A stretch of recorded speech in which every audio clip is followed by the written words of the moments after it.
To be honest, you have to have scruffy items of clothes. I've got my leather jacket, quite scruffy, it's a bit scratched up. My tights, I don't know what happened to this. Oh, I see. That's what gives it the style. Like, at least have one piece. I've actually got a thing because my necklace is tied together with lecky tape. That's good. Today, we've got Janique James, lead singer of Natsu, solo artist behind... I'm not written again. With my new system. Hang on, don't tell me. Solo artist behind Press Conference for My First Grey Hair. Recent EP with the late Mark Stewart and Dab Tronic. The EP with Mark Stewart is I Blinked. Ah. That's it. I Blinked. God, suck. These intros are always shit. Maintains the rawness of the... Thanks for coming on the show. It's a pleasure to have you, Janique James. That's it. Oh boy. Yeah, I've been looking forward to having you on the show because you're one of those people, I suppose, that don't have that much context around, and I'm really excited to find out more about you. Thank you. We're going to start with some quick fire rounds to get the ball rolling. Would you describe yourself more as a door or a window? Could I be a door with the window in it? I'm a mixture of both. Okay. Because with the wooden that you can't see through, there's not much going on. But for the window, there might be bits going on. Yeah. The door's a bit more intentional. You could just leave a window open. You might just leave it open. It's passive. A door is functional. Mm-hmm. You go in somewhere. Do you believe in the power of a curse? I'm very 50-50 because I don't know. Okay. I don't know if a curse is true or not. I wouldn't want to chance it. Yeah. I wouldn't want to chance it. If somebody says to me, if you touch that rock over there, it's cursed. Yeah. I'm going to think, I'd love to touch that rock, but if it's true, then obviously I don't want to get cursed, so I'm not going to touch it. But my brain would be like, you should touch that rock. You should definitely touch that rock. When you put it that way, if someone's telling me don't touch that rock, it's cursed, I'm touching it. If you go to an art gallery and it says don't touch, you don't even particularly want to touch it until you see that sign. And then all of a sudden, all those impasto paintings, you want to touch all of that. You want to feel how each paint blob feels. It's like they want you to touch it. Yeah. By putting that there. Yeah. It's rude, really. So you've just done a gig. What's the worst compliment someone could give you? That's a good one. People say all kinds of things. People say, like this older guy came up to me after a gig and he was like, oh, that was really good, but you're really intimidating. And I was just like, me? Not me, but thank you. God, I don't know how I would take that if someone described me as intimidating. Maybe it's different as a man to be intimidating. It's really not good. I don't think I minded actually, but it's not exactly the best compliment. You're quite energetic on stage. Maybe that's intimidating. Maybe that's scared, yeah. I really like the gig. This isn't even on my cards, I've just thought of this earlier. Yeah, go on. If you could make one animal talk for a day, like English, what animal? Oh. So you can find out what they think. Oh, I'd want to do that to all the animals. I'd love to say a cat, but maybe like a really dangerous animal. Then you wouldn't be scared to go and cuddle him or whatever. Like a bear. If a bear could talk, maybe you could talk him into not eating you. I think you could talk a bear. I think you really could talk a bear into it. I feel like a cat, you kind of know what they're... kind of probably know what they're going to say. A dog, you kind of know what they're going to say, don't you, really? They want food. Dude, cats just want food and cuddles. Yes, a bear is a really good one. A bear or like, what are those saber-toothed cat things? The saber tiger. Saber-toothed tiger. Thing. Is that what it's called? I think they're extinct though. Oh, are they? Saber lion. I don't know what it is, but it's that big cat with the long teeth. What would you ask it? I don't know, can I be your friend? I'd love to be one of their friends. That would actually be wicked to be one of their friends, and it lived in Birmingham. If it could be happy in Birmingham, because you just. I don't know, you haven't even really got to have a personality then.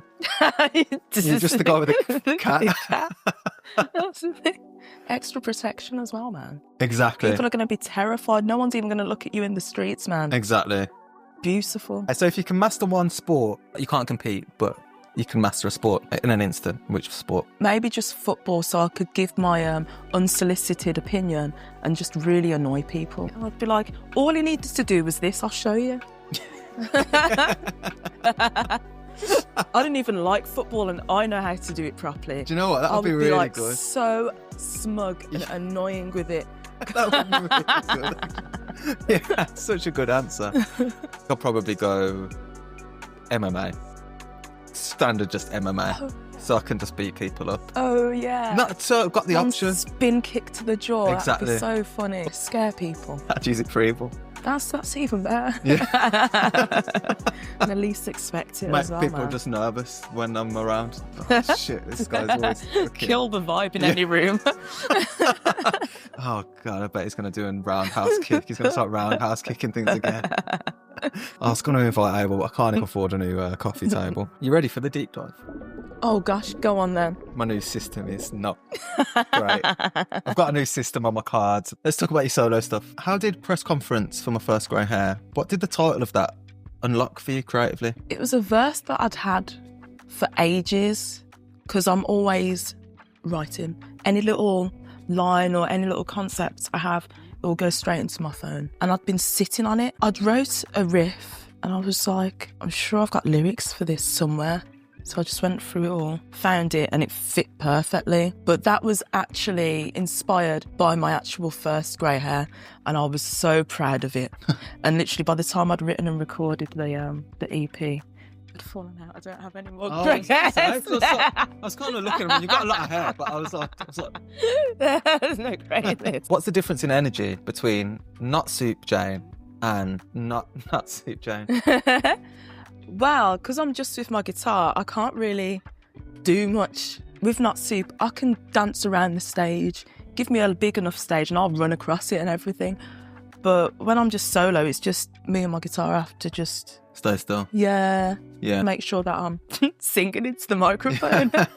Not smashing my teeth off it or whatever. Oh, so in a way there's less freedom than solo.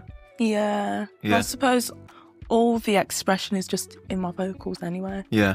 Which just comes easy because I have to sing it like I mean it. Otherwise it just doesn't translate, and I find it hard to not sing or say things properly. Otherwise there's no point. You really got to lock into the meaning behind it. Mm-hmm. Speaking of that, you've mentioned before that you transmute feelings of like stress or you had a bad job. It was Mark Stewart that gave you a way to transmute that into something creative. Yeah. That's amazing.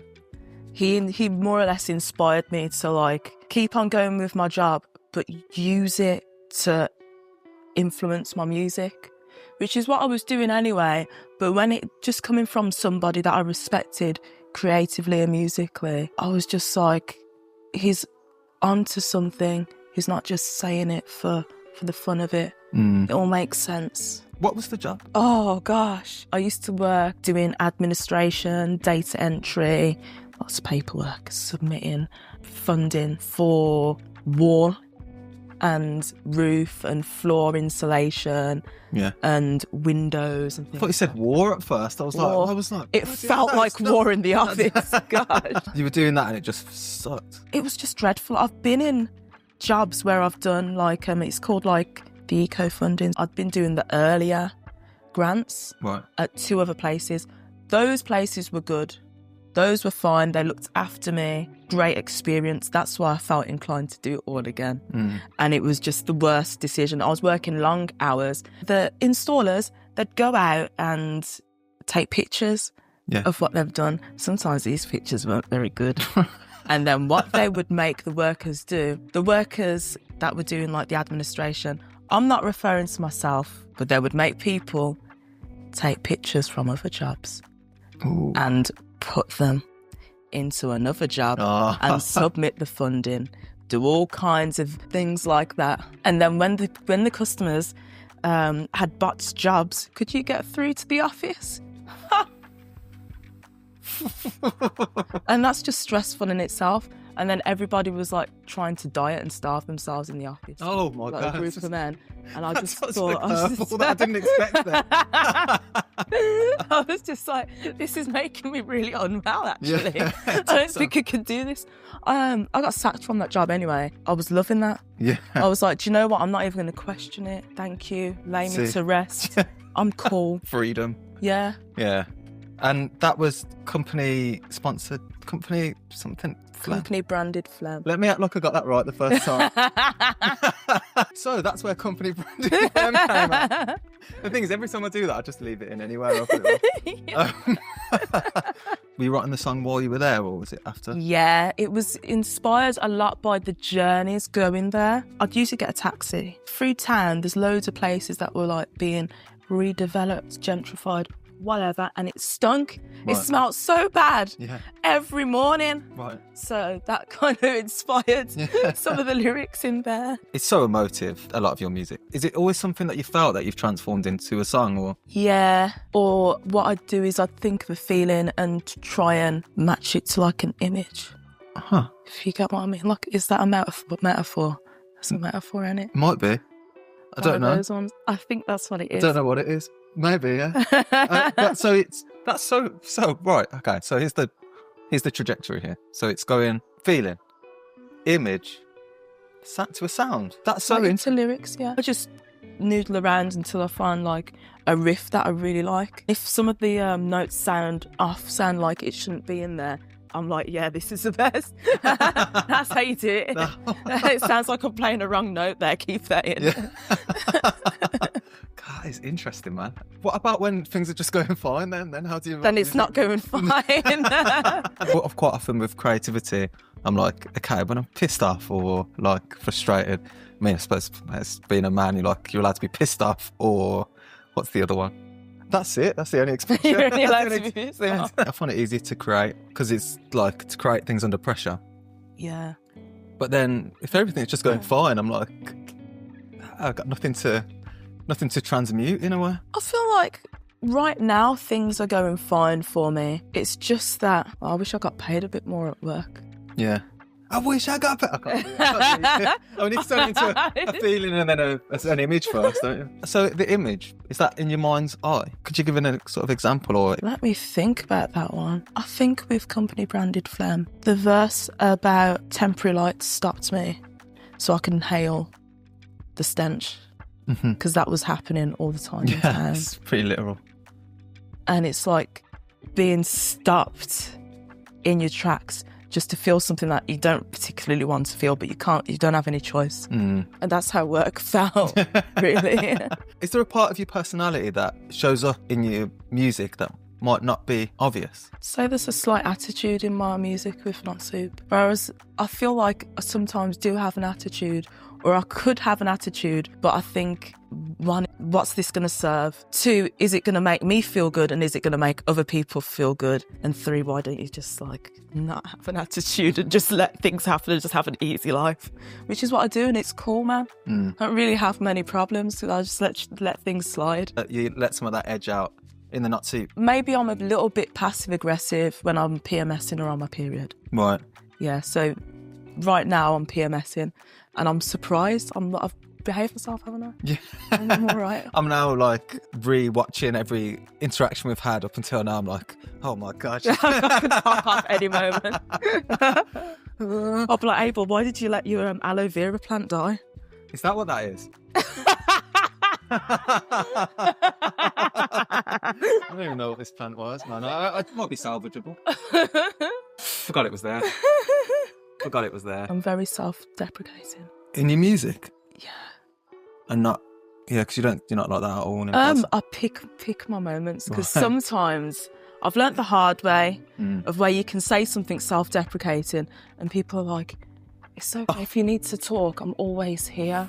What does that for me? Really? I had that at work. I can't remember. Somebody said, oh, you all right today?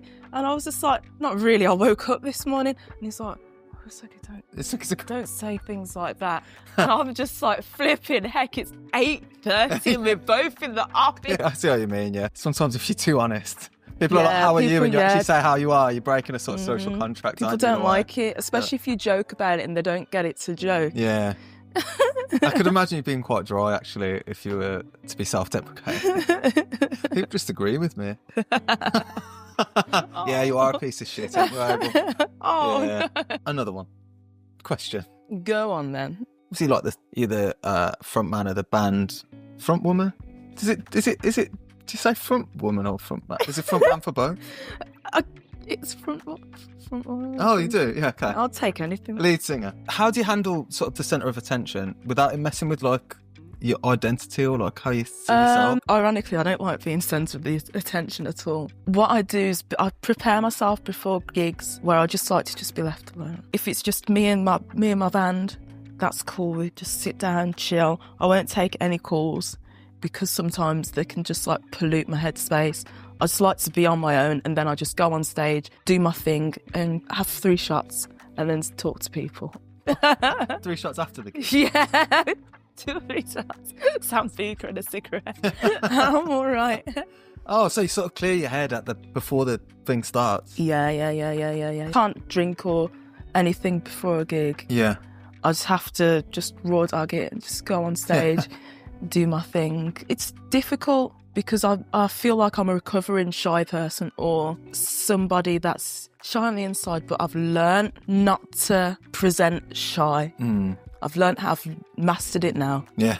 And if I do feel shy, I'll either just like make a point out of it or just be like, yeah, I'm just a little bit awkward. It's fine, it's just how I am, whatever. Yeah. And then people are like, oh, you don't seem awkward, so I just feel it. I feel it though. Yeah. You've got a really like good front-facing persona, whatever's going on. Yeah, some days it's harder than other days because it's hard just to socialise and just to talk to people. I suppose it's a skill like anything. Yeah, and it's kind of like, I feel like it's just a me problem. People just want to talk to me. That's all. It's the least I can do. And I love socialising, but I also, it's a bit awkward as well. So that time before the gig, you sat on your own or with the band. So what's like happening during that time? Are you thinking about the gig coming up or feel like trying to feel a certain way? Or I'm getting excited. Yeah. I'm like on edge because it's like maybe I get to the venue 5 o'clock and we're on at like 8 or 9. I'm just like, come on, I want to get on stage now. Come on, everybody's like chain smoking. I'm just sitting there drinking my ginger drink. So you're basically charging up. Yeah, and we're all just chilling and chatting and just having a good time because we all enjoy each other's company. That really comes across, I think. Just, well, obviously, I like kind of know you guys, but I mean, they're just funny guys, man. Yeah, on stage as well. Well, me and Sam go way back. We used to like get out on the piss all the time. Get into trouble, to be honest, but I'm not surprised. Troublemaking, of course. Yeah, classic. I've got another one. Question, I mean. Please. No. Is there anything like part of yourself that, as a performer, that you used to kind of hide that now is something that's more front and centre? That's a good question. Maybe like little flaws where, let's say it's like a wardrobe malfunction or I sing something and my voice like cracks or something. I don't feel a type of way about it. I just either accentuate it or I just carry on. I don't really mind. Like the last gig I played, the whole zip on the back just fully opened. And I didn't realise for a while until, because it was a hot room, I was like, oh, I'm getting a bit of a breeze on my back. I touched the back and the whole thing was just, my whole back was exposed. There's one time I was on stage, I think it was Mother's, International Women's Day, and my belt, it was like a really old belt, it might have been my granddad's belt, and it just went ping. So I just got it and started to dance with it. Yeah. But things like that, if I was like 17 or so, I would have been mortified. I would have been absolutely mortified. Yeah. Do you think that comes with experience then? Yeah. It sounds like imperfections, I guess. That's front and centre because you're human. You're going to make mistakes. Things going to happen. Not everything can be perfect. Accepting that you can't have perfection because it doesn't really exist. Yeah. I think once you let that go, you're truly within a freedom. I agree completely as well. Aiming for perfection, it doesn't exist. The closest to that probably is being completely detached from, not self-criticism, but I mean, detached from being too self-conscious when it comes to performing. So if there's any like 17-year-old singers that want to be like you, which I'm sure there are. Okay, let's see you perform and think. Okay. Let's see you perform and are like, I want to be like that. Practice. Do anything and everything. Like any little opportunity, even if you think you can't do it, just try it because you don't know until you've tried it. And even if you're no good at it, you learned so much. Like, failure isn't a bad thing. And depends on how you look at it. Is it really a failure if you come out from doing something that you didn't do your best at? If you come out of that learning something, that's not a failure. Because what you've learned stays with you. It stays with you and it shapes you as a creative in the future. Just always put yourself out there is one thing that I would say. Because I used to be painfully shy when I was a teenager. Like, I'd go to Pigeon Park. I was a little emo kid. Pigeon Park. Leave me alone. I'd go there. I'd stand in a group and I just wouldn't say much unless someone said something to me. But I'd stand around and watch everybody talking. And I'd go home. Maybe I hadn't made any friends, but I'd keep going back. And I made loads of friends. And I started talking to people. Putting yourself into discomfort. Yeah. Being uncomfortable is really good. It's huge, isn't it? The better you are at, and the more trained you can be to seek discomfort, actually seek it out. It's such a shame, I think, when people see something difficult or see something that's challenging or something that makes them question themselves. You see that a lot. People that see something that makes them question themselves and avoid it, and they're missing out on these gold mines of growth, these real opportunities to become better. And the thing is, I think probably the more uncomfortable something is, I'm not saying bad things, go and work in the sewers. Work in the sewers. Oh my God. I don't know why it's that. It's probably a really good, well-paid job if you work in the sewers. Music doesn't work out. You find the ideas of the sewer uncomfortable. You'd be challenged by that. Consider your local job working in the sewers. There's no downsides and you'll grow. This has been Wagwan Abel. Right, so going towards discomfort. The thing is, on stage, like, you wouldn't know that you're a retired shy person. What did you say? Recovering. Recovering. Retired. You did it. I wish. Completed shyness. Completed. As a recovering shy person, so maybe a recovered shy person. I don't know your internal world. Recovering. Still more shyness to get through. You went through discomfort, but then I think... Yeah, absolutely. Look how free your music is. Like, it's like quite primal and really physical and energetic in a way that comes from, I guess, being able to be relaxed. Yeah. And that's, I guess, come from some real hardship there in a way, like, or discomfort anyway. Do you think your music would have that same energy? It's almost like theatre, kind of what you do on stage with Natsu. If you weren't a recovering shy person, that it would have that same energy? Nah. No, because when I first started getting on stage, the first time I did it, I was just like, I can just do my thing on stage. No one's saying anything. I don't have to worry about what people are thinking, what people are going to say. It's not like a conversation where somebody's going to respond to what I'm doing right there in the moment. I'm on there for 20, 30, maybe an hour, and nobody says a single thing to me. Nobody can question me. Like, opinions, they're not even anywhere near me. They're a few feet away. I don't care. And once I realised that, I thought, I can do anything on stage. It seems like such a leap for most people to go on stage, do what you do. For you, it's actually like liberating. Yeah. It's like I can be myself. I can just do my thing, express myself without being held back by the way that society wants you to behave and the way that you've taught yourself to behave in front of people, what's socially acceptable. Yeah. I suppose all these like mechanisms that are so ingrained into us from like young as well. Yeah. To keep us safe. Some of those don't even stay relevant when you get older. And I suppose, well, what a great thing, because I suppose a lot of them aren't relevant at all when you're on stage, these social conventions. Yeah, I can do whatever I want, man. I could do whatever I want. Oh, that's great. Can you get any more authentic than you already are? Is there more to go? Or I just need a bigger stage. Bigger stage. That's all I need. I just need a bigger stage, man. I'll do a backflip in front of you mid-song. You should have picked gymnastics for the other question. That would actually be quite useful. I can bend my hand back like this.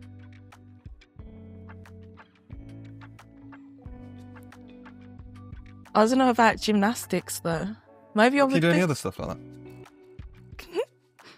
I don't understand what's unusual about what you're doing there. Hypermobile, mate. Oh, You must be hypermobile as does well. that mean I am too? Yeah, because your hands shouldn't do that. Really? No. Neat. Talk about tangents. Yeah, that's right. Flipping heck. We're terrible. Oh, God.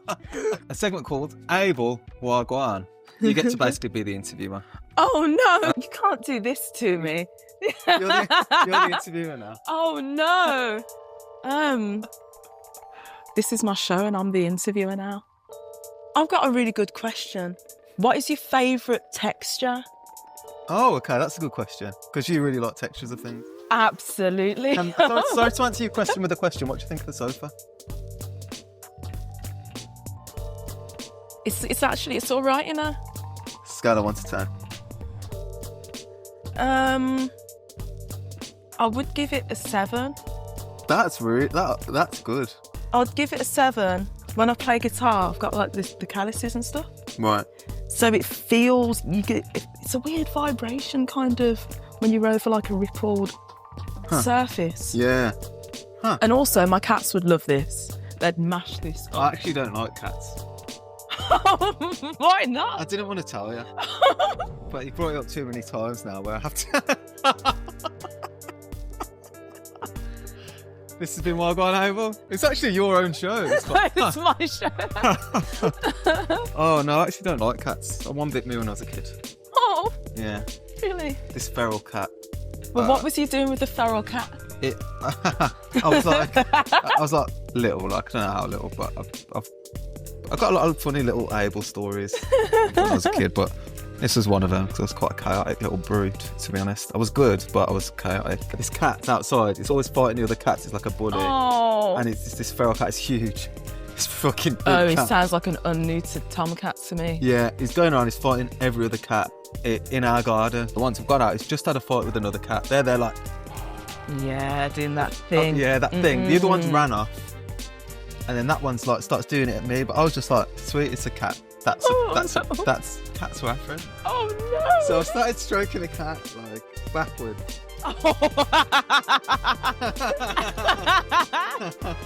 And the cat's like latched on top. And the cat's like as big as me. I've like gone like this and it was like on my arm. That's the like, worst. It's like deep in my arm. Yeah. So I've gone like this. And it's gone flying like towards the fence. It like ran off and I didn't actually see that cat again. But I'm not surprised. So that means I won.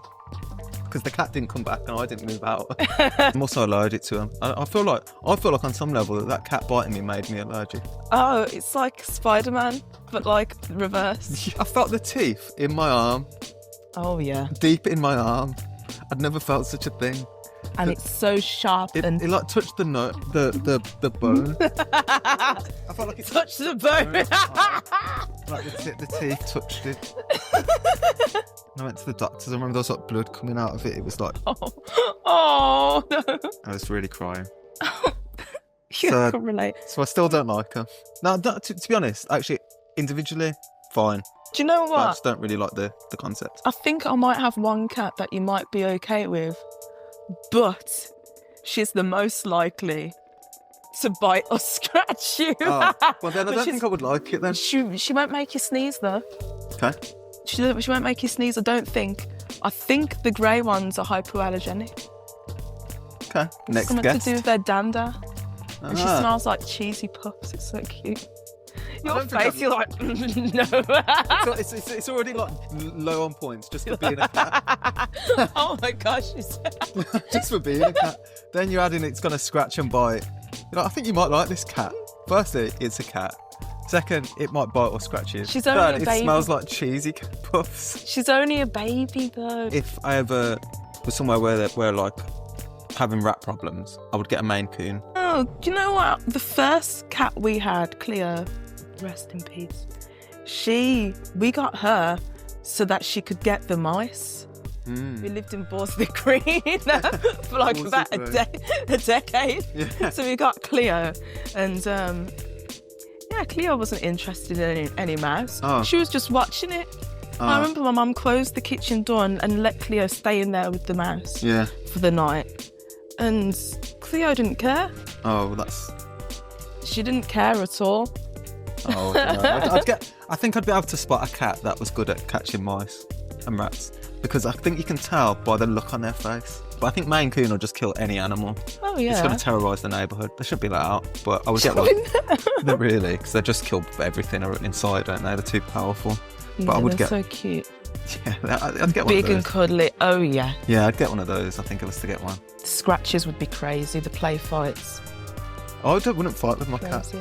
I'd treat it more like a friend, but They play fight with you, because sometimes you'll stroke them and then they'll roll on their back and grab your hand and then give you a little... Is that just your cat, or is that all cats? I've had a few cats. My dad's cat did it to me, and he's a big boy. Yeah. And he just grabbed me as hard as he could and sunk his teeth into my hand. I wouldn't stroke my cat. I wouldn't. You do your job, I'll do mine. I'll keep bringing in the tuna. You keep catching the rats and kill any creature smaller than you within a half-mile radius. You asked about textures. Textures? I like cotton sheets. A bit basic. I've got a funny story. Not related to this at all. It is in a way, because I stepped in the paint and that was like... Barefoot or with socks? Barefoot. I stepped in the paint when I was a kid. Horrible. Oh, I can feel... I left footprints all up through the living room. It's just me being a chaotic kid again, I guess, since that's the flavour of this segment. My dad asked me to paint the downstairs toilet. I was like 9. Wow. He got me to pick. What happened? He got me to pick the colour, and I picked a lime green. Horrible. It's almost fluorescent. He said, "You can paint it." He's like, "What's the worst you can do?" It's a kid. How badly can he get this wrong? I can always paint over it. And he's come back, and I painted. Bear in mind, I'm not tall, like little. Oh. So I've painted up to like there, all around. But I also painted the toilet bowl, not the inside, the outside. The toilet itself. I love all that. The pipes. Oh, yeah. Sink. Yeah. I like that. Everything up to my height, everything, and then there's just a footprint leading out of the room. Oh. It's good. He's like, Abel, I can't believe how you got it so wrong. Like, and it's really hard to get off, especially off porcelain. The texture of the paint on your bare foot wasn't nice, was it? I made a small error, but look what a great job I've done. I've left no stone unpainted here. I'd quite like putting my hands in paint. Probably, you know, like when you're a kid and you got like make a hand thing. I think I probably might like that. I kind of liked it, but then it's like getting it off your hands. Did you ever get glue on your hands? Do you know what I hated as a kid? Yeah. Sticky hands. I used to absolutely hate it. Yeah. Like, you know when you've had a lollipop? When I just come in with an ice cream earlier. I've got ice cream on my hands. I'm like, oh. I saw you there, you're like, oh. So you get sticky hands, and then as a kid, yeah, and you've had a lollipop, you go about your business, and then all of a sudden you got like these grey sticky bits on your hand with bits of fluff on. Oh yeah. And you're like, but what? How did this happen? It's a sensory nightmare.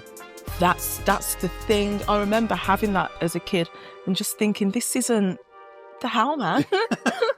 Why is this happening? Yeah, I got all deserve this. What have I done to deserve this? What's your favourite texture? Ooh. I like really rough textures, like a tree. Nail files. Yeah. Nail files.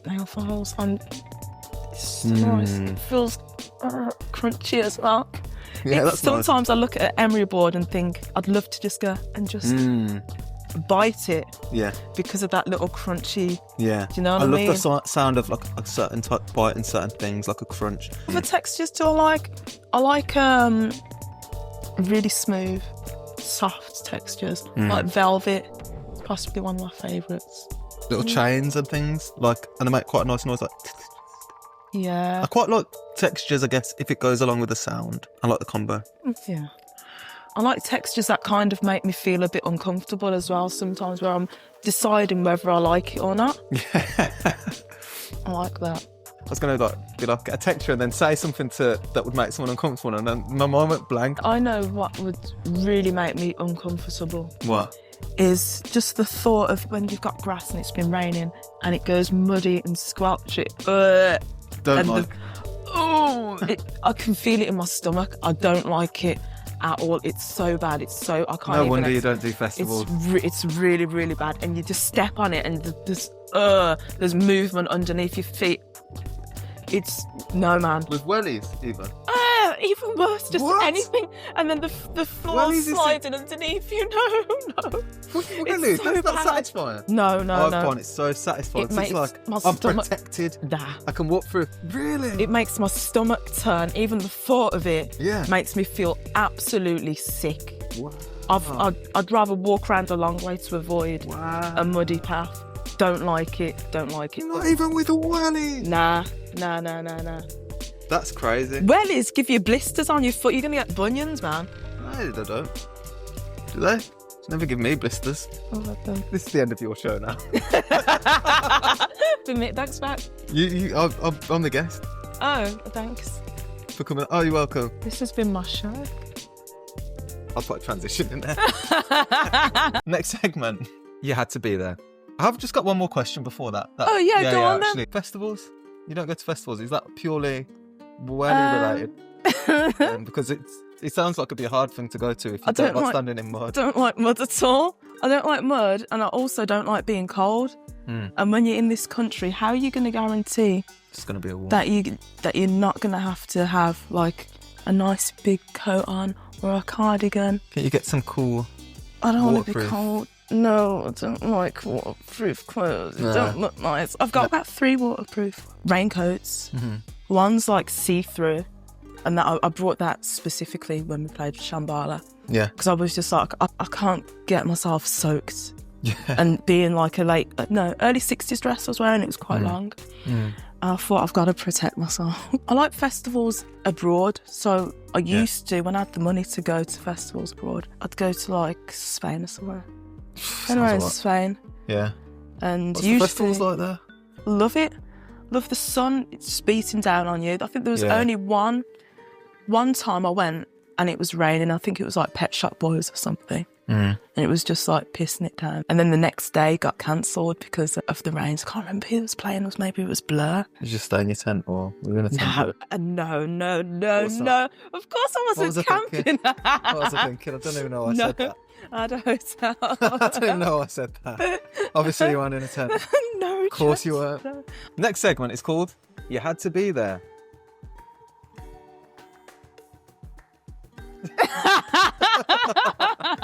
You've been dressing up since nursery, right? Yeah. You had a butt. Yeah, actually, nursery, they'd have like different things going on around the room, and there'd be a dressing up box every day. I would go and play in the dressing up box, and I just absolutely loved it. And I'd always wear the same dress. It was a princess dress. And one day, one of the other girls decided that she was going to wear the princess dress, and I cried for ages. Oh. But I had to let her wear it. And after that, I was fine. Because I'm only child, so I didn't have to share anything. So that was like a valuable lesson. I didn't mind after that. Oh, so you learnt from it. I learnt then. my lesson. You felt yeah. better, yeah. Didn't mind. I feel like you did mind. I did feel like mind. you still mind. I still mind. The cracks came through there. Okay, so since then, what's the most chaotic outfit you've worn? Like that's turned heads, either good or bad? It's a toss-up between my emo phase and like my 80s office wear and kind of like 1980s children's TV show presenter phase. So between 14 and... That was your office maybe. phase? Yeah, man. Oh, when you was a kid? I was all up in the charity shops. 80s office phase? Yeah, man. What made you go for that? I don't know. It must be something from what I was watching as a kid, or maybe what my nan was wearing, because I was always obsessed with nanny outfits. Yeah. I made my auntie Sonia as well, because she'd always come back home from work looking all smart. She was an accountant. Right. And you're like, cool, I want to be I was like just that. like, yeah, man, looking sharp with her makeup done, her hair done nicely in her smart clothes. And Nanny always looked after herself and went to church wearing, obviously, her Sunday best. And I'd love that. I'd be like, that's exactly what I want. Right, so you've got fashionable jeans. Pun intended. I'm sorry. Cut that, Abel. Cut that bit. We don't keep those bits. People in your family, or your auntie and Nana, like sharp dressers too? I used to love getting ready for church with my nan. I'm not religious at all. Yeah. I'd just spend time getting dressed up with Nanny, help her choose like a hat or whatever. I think you wanted to mention your EP, the stuff you did with Electronic and yeah, Mark man. When I started Not Super and we actually had material online, I was getting in touch with loads of people that I found inspiring or people whose music I liked, and it happened to be a lot of like late 70s, early 80s post-punk musicians. Mark Stewart from the pop group was on that list, and I was just like, I have got to contact him. So I sent him a message on Twitter because I don't expect people to get back to me. I just think it don't matter if people don't get back to me or whatever. Everybody's busy and I'm not owed anybody's time or acknowledgement, whatever. I just hit people up. So I sent him a message. He liked it and he was just like, what's your email address? Because I'm writing some songs, doing some collabs, and I'd want you to have one of the songs. And I was like, don't you have lyrics for it or whatever? He was like, no, I want you to sing it, I want you to write it, and I want you, anything you want on this track, just say it. So he really kind of empowered me to be like more assertive with what I want. I don't like that kind of thing. I don't like telling people what to do. Rather just be like, do you know what? If that's what everybody likes, that's cool. I'm just going to do my thing. As long as everybody's happy, I'm happy. Yeah. Whereas he was just like, no, you're an artist, you've got a vision. You need to make sure what you've got in your mind is what is there in front of you. He was like, you need to be more assertive, more confident. Literally, when he gave me the music and got me in touch with Dabtronic, David Asher, my eldest cat, who I was mentioning earlier, Cleo, she had like a week or so left to live. So during that job that I absolutely hated, doing the Eco4 and the wall insulation, I just went off sick for like a week or so and spent the whole week on the settee next to Cleo. I ate there, I slept there, I was writing there throughout the week because you wanted to get it done quick. And usually when I have to do something quick, when it's creative, I'm like, this is oppression. This feels so oppressive to have a time constraint on my creativity. I don't know why I didn't think anything of it. It's just, I've got my key next to me, writing, listening to the music, and it's fine, and I managed to get it done. Then I went up the road, I think it was here, to Sheldon, and got the vocals recorded in one of my friends, Samuel Rogers' living room, and he's a guitarist himself and sings. That just happened. But throughout that whole process, like, I was talking to Mark every other day just about music and stories, and he'd always be like giving a little bit of encouragement, even if it was like, no, you need to do this kind of thing.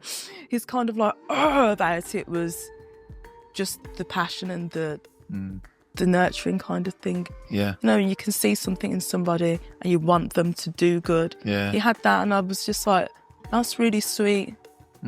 That's really nice, and it's something that I'll never forget that. Never forget it. Yeah, it's fun.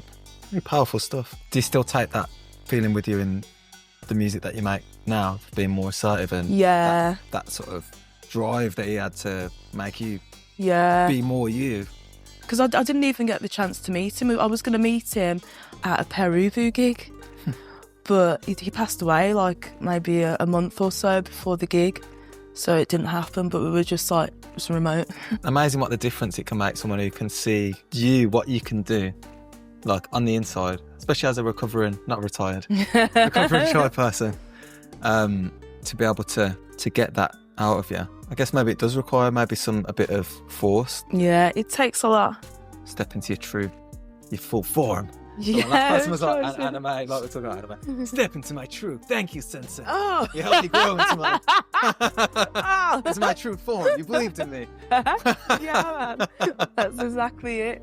Was there anything else that I've missed and not covered? I'm the only UK seller of I Blinked, the EP. You can get it on vinyl from me or CD. You get it for half price from me, I think. But if you buy it online, it's coming from America. So unless you're in America, buy it online. If you're in the UK, buy it from me, message me, whatever, we'll sort it out. Can I give a shout out to Lies at the Witch Trial? They're like one of my favourite Birmingham bands at the moment. There's only 2 of them. Could we rephrase that for a good social media clip? Yeah. Who's your favourite band? Sorry. It feels so contrived, but it's really helpful. I feel like such a corporate whore. Who's your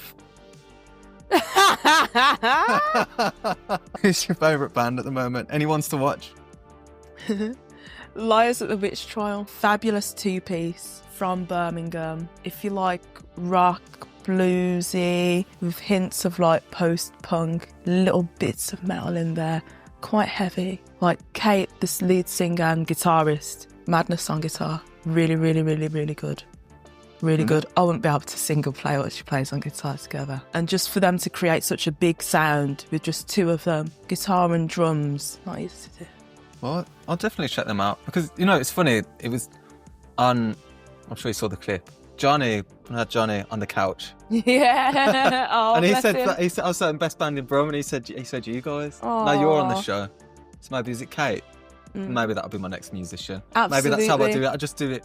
Who's the best band, and then Yeah. just keep leapfrogging that way when I do yeah. music ones. I Yeah, might do one she's music one a month. lovely, she is. Yeah. Okay. Cool. Any other plugs? Quite enjoying Layla Tut as well. She's released something new and I can't remember the name of it at the moment.